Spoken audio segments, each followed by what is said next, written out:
Selamat siang, salam sejahtera untuk kita semua. Yang saya hormati Bapak Joko Suharyanto, selaku dosen pengampu mata kuliah Digital Inovatif Entrepreneurship dan seluruh rekan-rekan mahasiswa program studi manajemen Universitas Siber Asia. Perkenalkan, saya Anis Nurhairia, mahasiswa program studi PJJ S1 Manajemen Universitas Siber Asia pada kelas MJ 511. Pada hari ini saya akan mempresentasikan analisis konsep digital marketing strategi pada IKEA.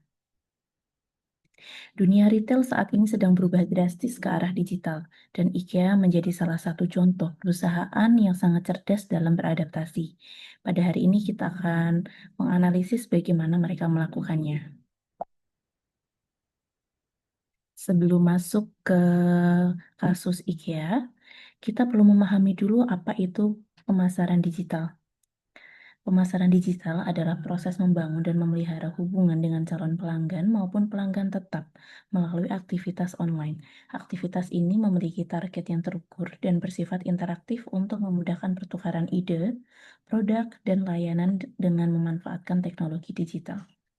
Peran strategi pemasaran digital dalam keberhasilan bisnis ada tiga. Yang pertama yaitu memberikan arahan. Memberikan panduan ke depan mengenai aktivitas pemasaran yang akan dilakukan, dan yang kedua adalah keunggulan kompetitif, yaitu membantu perusahaan menciptakan keunggulan kompetitif diferensial yang berkelanjutan. Yang ketiga adalah efisiensi sumber daya, yaitu membantu mengidentifikasi strategi atau taktik yang tidak cocok untuk diterapkan sehingga perusahaan tidak membuang sumber daya pada hal yang tidak efektif. Yang kedua, konsep strategi pemasaran digital. Strategi pemasaran digital melibatkan analisis lingkungan eksternal dan internal organisasi untuk menginformasikan pengambilan keputusan. Konsep strategi pemasaran digital ada tiga. Yang pertama, tujuan. Tujuannya adalah menentukan tujuan digital yang selaras dan mendukung tujuan pemasaran umum perusahaan. Fungsinya, merumuskan cara mengatasi opsi strategi seperti pemilihan target pasar, posisi, dan spesifikasi bauran pemasaran. Kemudian pentingnya perencanaan. Tanpa perencanaan, perusahaan tidak akan memiliki ukuran keberhasilan yang jelas dan akan kesulitan dalam memantau perkembangan indikator kerja utama atau KPI yang relevan. Selanjutnya, 6 tahapan model perencanaan SOSTAK. Uraian tahapan dalam model perencanaan SOSTAK adalah sebagai berikut. Yang pertama, situation analysis atau analisis situasi. Menganalisis kondisi saat ini, meliputi demografi audiens, perilaku pengguna, arus lalu lintas media sosial dan perangkat mobile, serta memantau kinerja kompetitor terdekat. Yang kedua, objektif atau tujuan, yaitu menetapkan sasaran yang spesifik, dapat dicapai, relevan dengan kemampuan bisnis, dan memiliki kerangka waktu yang jelas sebagai ukuran keberhasilan. Yang ketiga, strategi, yaitu mengidentifikasi target pasar baru dan area yang perlu diperbaiki dari strategi yang sudah ada, serta menentukan KPI yang perlu dimonitor. Kemudian yang keempat ada taktik, yaitu fokus pada detail pelaksanaan konten seperti jenis konten yang akan dibuat, jadwal penayangan, hari atau waktu, serta penyesuaian konten untuk audiens di platform yang berbeda. Yang kelima, action atau aksi, yaitu menetapkan penanggung jawab setiap tugas, menentukan sistem dan alat yang digunakan, serta menilai kapasitas internal atau perlunya bantuan agen eksternal. Yang keenam, kontrol dan monitoring, yaitu mengukur KPI secara konsisten, mengambil snapshot data secara berkala untuk perbandingan, menguji pengalaman pengguna di situs web, dan memantau tingkat konversi. Kemudian, pembahasan yang keempat adalah analisis penerapan strategi pemasaran digital pada perusahaan IKEA. Analisis penerapan strategi pemasaran digital pada perusahaan IKEA dengan menggunakan kerangka SOSTAK. Yang pertama yaitu situation analysis atau analisis situasi. IKEA menganalisis tren desain interior minimalis dan meningkatnya belanja furnitur via aplikasi mobile pasca pandemi. IKEA melakukan analisis terhadap demografi dan perilaku pelanggan saat ini yang semakin beralih ke belanja daring. IKEA memantau arus lalu lintas dari media sosial dan perangkat mobile untuk memahami bagaimana pelanggan berinteraksi dengan merek mereka. Selain itu, IKEA juga memantau taktik pesaing di industri furnitur untuk tetap unggul.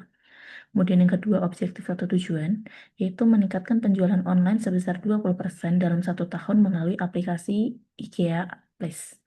IKEA menetapkan tujuan yang spesifik dan terukur, misalnya meningkatkan konversi penjualan melalui aplikasi sebesar persentase tertentu dalam kerangka waktu 1 tahun dengan tujuan berfungsi sebagai ukuran keberhasilan bisnis mereka dalam ranah digital.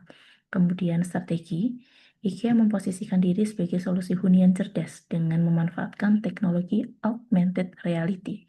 Strategi IKEA melibatkan identifikasi target baru seperti generasi muda yang menyukai teknologi augmented reality. Mereka memperbaiki strategi yang sudah ada dengan mengintegrasikan katalog produk fisik ke dalam platform digital untuk menciptakan keunggulan kompetitif yang berkelanjutan. Yang keempat, taktik. IKEA membuat konten video tutorial dekorasi di TikTok dan Pinterest yang terhubung langsung ke katalog produk. Fokus pada pembuatan konten yang relevan seperti video inspirasi ruangan di Instagram atau Pinterest ini, IKEA juga merencanakan kapan konten tersebut ditayangkan, misal pada akhir pekan saat orang cenderung berbelanja furnitur dan menyesuaikan dengan audiens yang berbeda di tiap platform.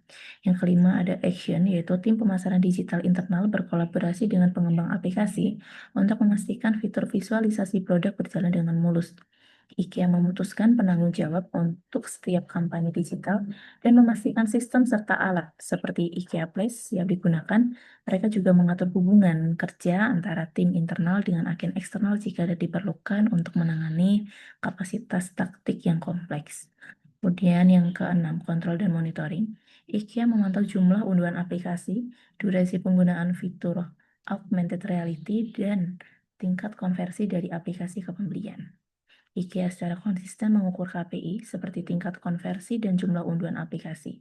Mereka mengambil data snapshot berkala untuk melacak perkembangan dari waktu ke waktu, serta melakukan pengujian pengguna di situs web untuk memastikan pengalaman pengguna yang optimal. Kemudian yang terakhir adalah rekomendasi strategi pemasaran digital. Berdasarkan analisis yang telah disampaikan sebelumnya, saya memberikan 3 rekomendasi. Yang pertama yaitu personalisasi konten, yaitu menyesuaikan konten promosi berdasarkan riwayat pencarian pengguna di situs web untuk menciptakan pengalaman pengguna yang lebih baik. Yang kedua, optimalisasi landing page.